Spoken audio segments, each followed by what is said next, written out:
Hey everybody, welcome back to Xtra Points after a week away. I'm Eric Schmoldt, this is John Barry. We had a whole slew of rainouts about a week and a half ago, so we didn't really have a show last week, but plenty has happened since then, so it's time to just get caught up. I will reiterate / beg, this maybe have a couple episodes of this show left. It's about to be extinct unless you tell your friends to watch us. If you want Bayless and Stephen A. to be together still, you better get on the horn and tell us that you still want us. And tell your friends to watch. That would help as well. Exactly. So, we got to get you caught up with everything going on in the spring.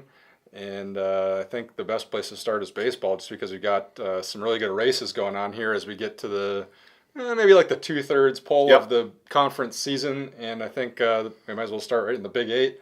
Janesville, Craig has had a couple losses probably since we sat here last. Lost to West, lost at Sun Prairie. So there's lead as we sit here on a Tuesday afternoon is a little bit slimmer than it has been throughout the rest of the year. And, just the usual Big Eight, I guess. It's a grind. The usual Big Eight, certainly with Craig and Sun Prairie, because I think those are the two teams everybody expected to kind of distance themselves, and other teams playing well, but those are the two best teams. I don't think there's any question. But big week for Craig.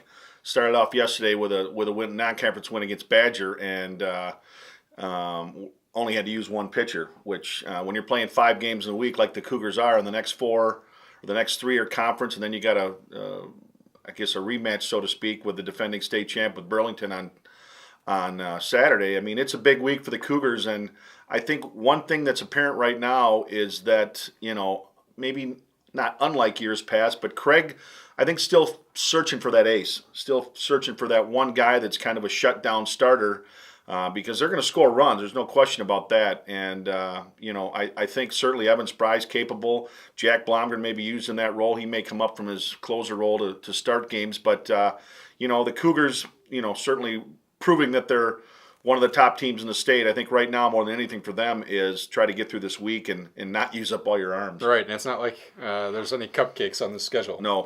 Parker, Middleton, Verona. You're getting some of the maybe not the teams that are right there in the mix for the title, but maybe right there in the middle of the standings trying to get up there into 2nd, 3rd, 4th place. So it's not like they've got any sort of cupcakes in there. No, and I think obviously with the Parker game under the lights on Thursday night down at Riverside, again, Parker may be the most up and down team in the entire area, really, if you think about it. They came into last Saturday, exploded for 26 runs and a boatload of hits in 2 games, both Big 8 wins, and then just kind of laid an egg against Madison East on Saturday, lost 6-0, and really just were never in the game against a guy. Cam Craddock threw well, but he wasn't overpowering anybody. It's just Parker just did not get good swings. East got 5 runs in an inning, so all the progress, again, for Parker, it's kind of like they take 2 steps forward and then 2 back, and that's where they're at. They're just kind of middling right now, but a big chance for them on Thursday under the lights. I would expect Sam Garb will probably get the start coming off his complete game performance last week, so we'll see, but 7 or 7:30 kind of depends on how long the JV game goes, somewhere in that area.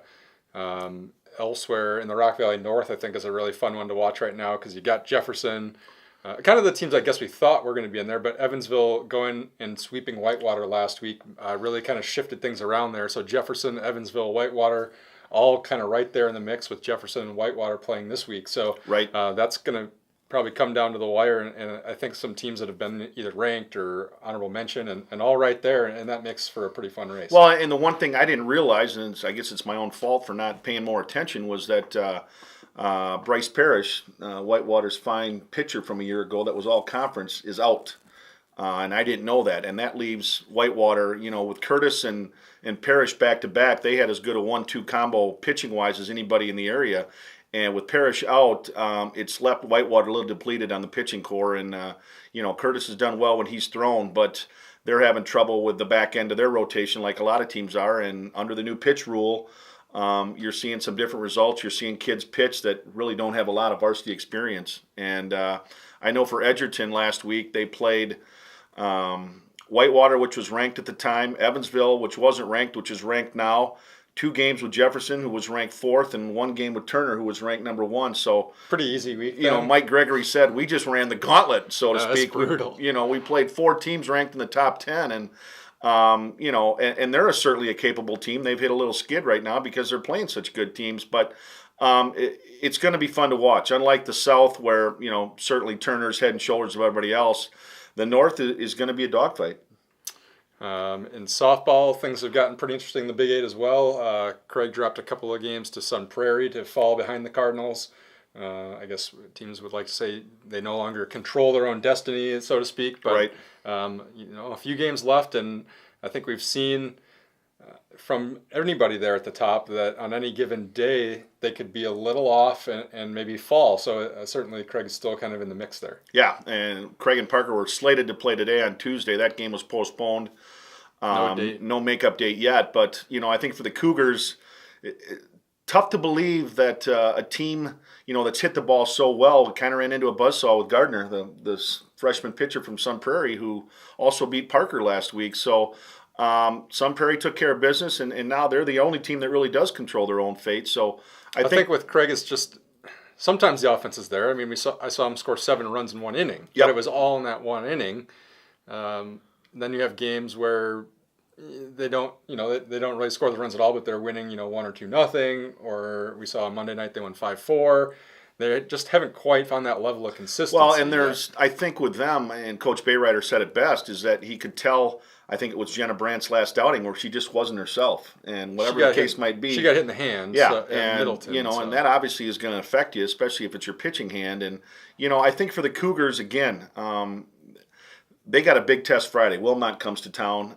Wilmot embarrassed them last year in the regionals, and can't put all your eggs in one basket. It's one game. It's non-conference, but I think certainly a big step up in competition for the Cougars on Friday when the Wilmot Panthers come calling. Also, Parker on Thursday should note that they are hosting Middleton in a game that they're raising a bunch of money for cancer. I think they've done that great for cause. a year or two now in a row, where they got like some special jerseys and things going on. So get out there.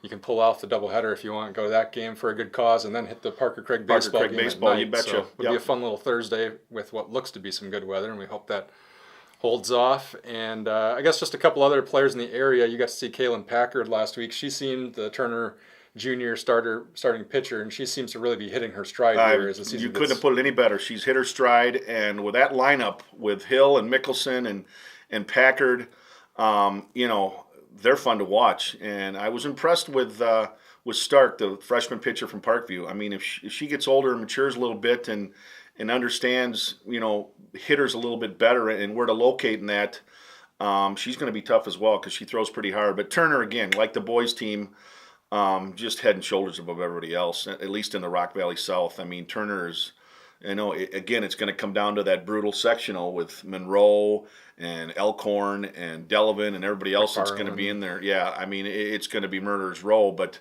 they're going to be, they're going to look good going in because right now they're playing pretty good ball. Ever since really the knockoff or the walk-off home run that Kelsey Kishore hit against them, they've been on a roll ever since. And you mentioned Stark. A couple of freshman pitchers. I got to see Isabella Regner from Elkhorn the other day over in Delavan, and it's we get the Kishores, the Brants, and the Packards who start getting to be juniors and seniors, and you wonder who's going to be next. And we're already getting a glimpse of kind of some of the other ones that are coming up behind Regner them. and Stark, and I mean it's there, and it's fun to watch, and softball is such a fun game to cover when you've got two good pitchers. I think I was out of there the other day at Turner after it was about an hour and 10 minutes. Sharp, making plays, clutch hits, and just really good pitching. And when that happens, softball's a fun game to watch. It really is. I'd like to mention the Janesville golf teams. Parker at the Ashenfelter and Craig at a home meet Monday. Both were under a 320, I think. Yeah, they were. You're starting. I mean, once you're getting into that range, you're talking teams that are capable of certainly qualifying for the state tournament. And it's been a while. Certainly, there were some teams in the past decade or so from Parker and Craig that have been pretty darn good, and we're starting to maybe get back to that a little bit. Yeah, and both teams are young. And I know in talking to assistant coach Sam Van Gelder, who's a 6-time city champion and knows golf better than plays it better and knows it better than most people. At Parker, he said that the 317 that the Parker shot, he said, we're on the cusp. We are right there.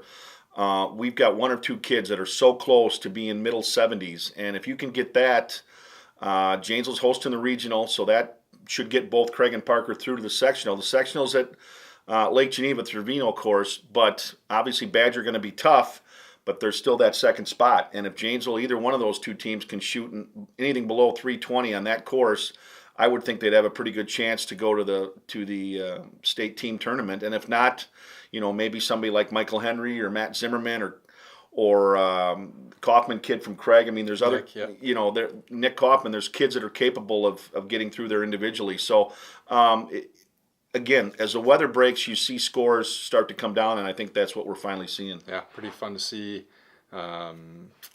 Soccer, we're still seeing we've talked about the freshman classes from Parker and Craig, and we're still seeing that. We saw Hallie King score 6 goals from Parker on Monday night against Edgerton. Craig girls are still kind of humming along here a little bit. And just a quick shout out to Evansville, up to I think number 7 in the rankings. Blue Devils are playing well. Yeah, they are. Got some good soccer going on. That's the season that kind of goes on a little bit longer here. Right. So we're still kind of in the middle of that. Yeah, season. I think the big thing for area this weekend is certainly the Big 8 conference track meet on Friday night. A number of Janesville kids that they're gonna find the podium. Two to keep an eye on, I think, or really the 3 to keep an eye on are from Craig Peyton Sippy and Nate Farrell, 2 of the better distance runners, not only in the area but in the state as well. Both of them are in the top 10 in various events. Sippy in the 32 and the 16. I think Farrell in the 800, the 16. Plus Craig's boys 4x8 relays, awful strong. And then certainly with Parker, it starts with Julia Hartwig, who hasn't lost a meet yet in the shot put. And really, according to her coach, hasn't begun to hit the marks that she's probably capable of. So big night, Friday night at Mansfield. Weather looks good. And for those of you that just haven't had a chance to ever see a Big 8 conference track meet, it's pretty cool stuff up there. They run it pretty well, and a lot of good athletes. Finn Gassner, certainly the LaFollette distance run that's going to Wisconsin is, I would expect him and Farrell to have, a good race, whether it's in the 16 or the 32.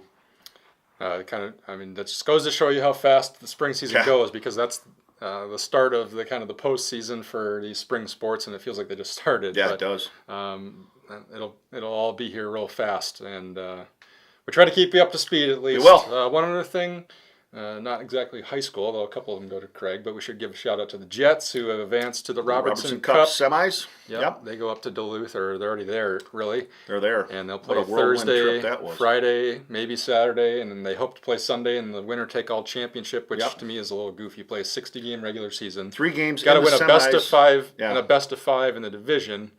Then you have a best of 3 in the semis. Instead of getting longer like they used to do, like in the NBA or something, they get shorter. And then all of a sudden, after all of that, you play just a 1-game. And it could be a 1-game. It could be the Minnesota Wilderness, who they're certainly familiar with. But no, they're gone. They're gone? They're out of it. Okay, so it's going to be, your 1-game thing is going to be against a team that you probably haven't seen all year. Yeah, it would be against Aberdeen or I can't Aston, remember. The Aston Rebels. Yeah. And Janesville starts with the Lone Star Brahmas, who I'm sure they don't know much about the Brahmas. And it seems like they all have good goaltending. I looked at the roster for the Brahmas, though. They have a lot of Michigan kids, so maybe at some point these kids have seen them. But, I agree with you. I mean, the best thing that the Jets can do is win Thursday and Friday, have a day off, and then play for the Robertson Cup title on Sunday. And we wish them well, because it's been a fun season and a first-class organization that deserves to bring a title back home. That's where we're at for now. We'll try to be back here every week here for a couple of weeks till everything's all said and done. Yeah. So good luck out there to everybody that's starting postseason competition, and we'll see you out there. Take care, everybody.